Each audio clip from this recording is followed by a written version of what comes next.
Selamat datang di Pojok Santai.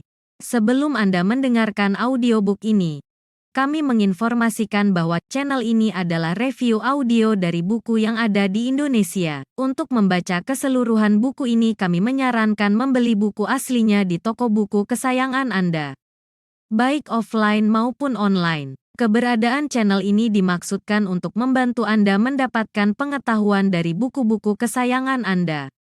Jangan lupa untuk subscribe, like, dan komen.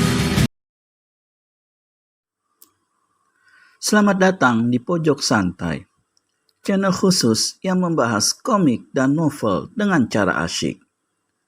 Keberadaan Andika, Laksmi, dan Ki Lantagaini di dalam goa membuat Laksmi panik. Bagaimana selanjutnya?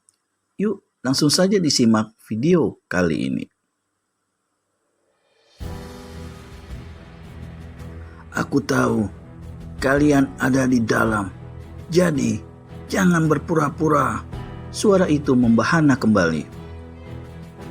Aku juga tahu kalian pula yang telah memperdayai pasanganku di balik batu karang ini. Kini dia telah kubebaskan. Itu berarti kalian bisa menghadapi kami, sepasang datu karang, secara langsung. Tak perlu lagi main kucing-kucingan jika kalian memang bukan pengecut. Wah, si tuan rumah tampaknya marah, Ki, kata Andika acuh tak acuh. Sebagai tamu yang baik, kita tentu harus memenuhi permintaan mereka. Dengan gaya dibuat-buat, Andika membungkukkan badan sambil mengayun satu tangan perlahan. Diperhatikannya Ki Lantagaini. Sebagai orang yang lebih tua, kau patut didahulukan, seloroh Andika. Ki Lantagaini tertawa lebar. Kau jadi mengingatkan aku pada cerita seorang pendekar muda tanah Jawa Dwipa yang amat tersohor dengan julukan Pendekar Slebor, Andika, ucap orang tua itu sambil melangkah. Andika mengerutkan kening. Lalu, memangnya aku ini siapa? Pak Gong atau Semar? Celacau hati Andika. Lalu pendekar Slebor pun mengikuti lelaki tua itu keluar seiring seulas senyum di kulum. Idayu Wayang Laksmi mengikuti rapat di sisinya. Di luar, sepasang datuk karang menunggu garang. Keduanya berdiri tegang bagai dua tonggak kayu tak bernyawa.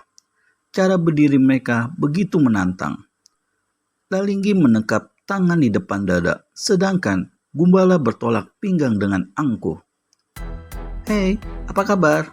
Sapa Andika setibanya di mulut goa dengan maksud mengejek. Kita bertemu lagi ya. Ada perlu apa? Menagih hutang atau minta digebuk? Jangan banyak omong lagi, Kang, bisik Gumbala. Mereka bisa menggagalkan usaha kita yang sudah dibangun bertahun-tahun. Lalinggi mengangguki Gumbala. Dia setuju pendapat lelaki berwajah buruk itu.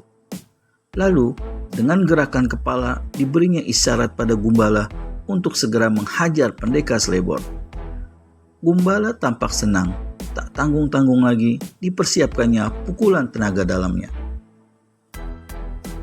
Seperti pernah dipakai saat menghancurkan gubuk salah seorang sesepuh buleleng, Gumbala menggerakkan sepasang tangannya dalam bentuk paruh buruk gagah. Sesaat dicobanya memusatkan seluruh kekuatan tenaga dalam pada kedua tangan. Saat berikutnya, hiat, wus.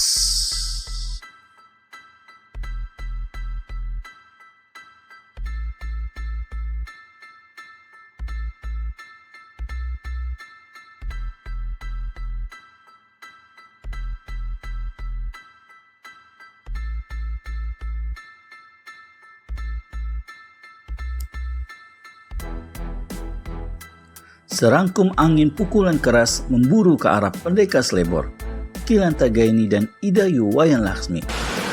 Pendekar Slebor terkejut, begitu juga lelaki tua di sisinya. Mereka sama sekali tidak menduga kalau orang itu akan melepaskan pukulan jarak jauh.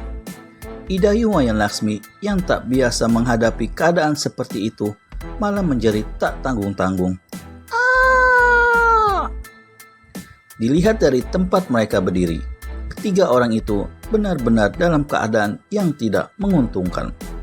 Di bibir goa, mereka tak bisa bergerak terlalu bebas, meskipun Pendekar Slebor termasuk dalam jajaran tokoh atas aliran putih. Terlebih karena pukulan jarak jauh Gumbala yang melingkupi hampir seluruh mulut goa. Maka, mau tak mau, Pendekar Slebor melakukan tindakan yang cukup nekat. Beriring teriakan yang sanggup merontokkan bebatuan dinding goa, pendekar muda dari lembah kutukan itu merangsek ke depan. Pukulan jarak jauh Gumbala yang akan dihadangnya tanpa persiapan benteng pertahanan diri yang matang. Hiya! Des! Pukulan tanpa wujud Gumbala seketika menghajar seluruh bagian tubuhnya bagai satu sapuan topan raksasa. Pakaian di sekujur tubuh Pendekar Slebor langsung koyak-koyak. Tubuhnya yang meluncur ke depan terhenti sekejap. Setelah itu mulai terseret ke belakang kembali. Hiya! Pendekar Slebor bertahan dengan mencoba mengerahkan tenaga sakti warisan pendekar lembah kutukan yang masih sempat dikerahkan dalam keadaan seperti itu. Maka benturan dua kekuatan hebat itu membuat sepasang kakinya mulai melesak karena hendak mempertahankan kuda-kuda. Dalam sekejap, kakinya sudah terkubur ke bumi sebatas betis. Sekujur tubuh Pendekar Slebor saat itu bagai ditimpa beruntun ribuan kerikil tajam. Dirasakannya setiap pori-pori kulit seperti hendak terbelah. "Kilantaga ini, cepat keluarkan Laksmi dari mulut goa," teriak Pendekar Slebor di sela jeritan. Kilantaga ini cepat tanggap maksud Andika. Kalau dia tetap di mulut goa, keadaan akan makin tak menguntungkan. Maka cepat disambarnya tubuh Idayu Wayan Laksmi langsung melesat keluar. Bersamaan dengan keluarnya Kilantaga ini dan Idayu Wayan Laksmi, Pendekar Slebor melepas pertahanan. Seketika tubuhnya dihantarkan keluar dari terjangan angin pukulan jarak jauh Gumbala. Hiya!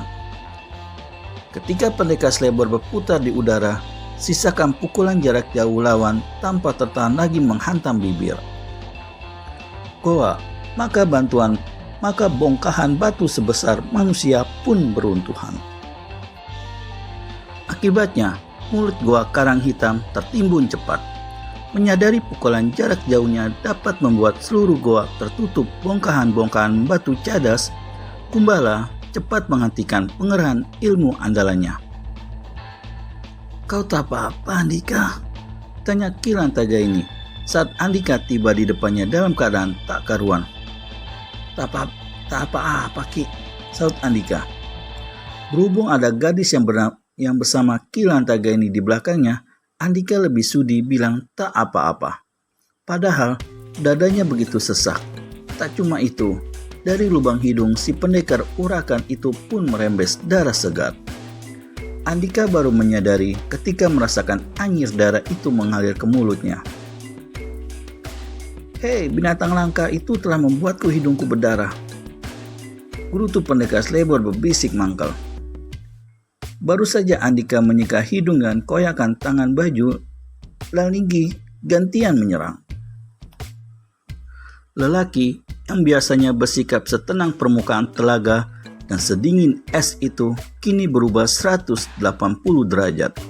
Tentu saja penyebabnya karena kegusarannya akibat tindakan ketiga orang itu yang mengacaukan rencananya. "Kau telah membuat rencanaku kacau balau, udah sialan," maki Lalinggi murka seraya melabrak Pendekar Slebor dengan garang. Hiya! Deb, deb. Seperti Gumbala, Lalinggi pun tak ingin tanggung-tanggung lagi menghadapi lawannya.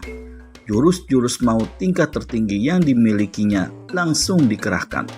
Sepasang tangan dan kakinya menyabet deras dengan gerakan berputar bergantian ke arah kepala dan kaki Pendekar Slebor. Untuk serangan kalap itu, Andika mengeluarkan jurus yang sudah amat dikenal kalangan kaum persilatan, jurus memapak petir membabi buta. Dia tahu serangan lawan harus dihadapi dengan jurus-jurus utamanya. Seperti orang gila kelimpungan, Pendekar Slebor menangkis sabetan demi sabetan tangan dan kaki lawan. Des, des, des. Lalinggi tersentak mundur beberapa tindak. Dirasakan tangan dan kakinya seperti baru saja menimpa benda tak terlihat yang demikian keras, sehingga membuat sekujur tangan dan kakinya berdenyut-denyut nyeri. Bagaimana lawan bisa bergerak secepat itu? Berkecamuk pikiran Lalinggi menghadapi jurus lawan yang terlihat ngawur tapi mematikan. Bagaimana dia mengatasinya? Temukan jawabannya di video selanjutnya hanya di channel Pojok Santai. Segera subscribe dan tekan tombol lonceng untuk mendapat notifikasi video terbaru dari kami. Terima kasih dan sampai bertemu kembali.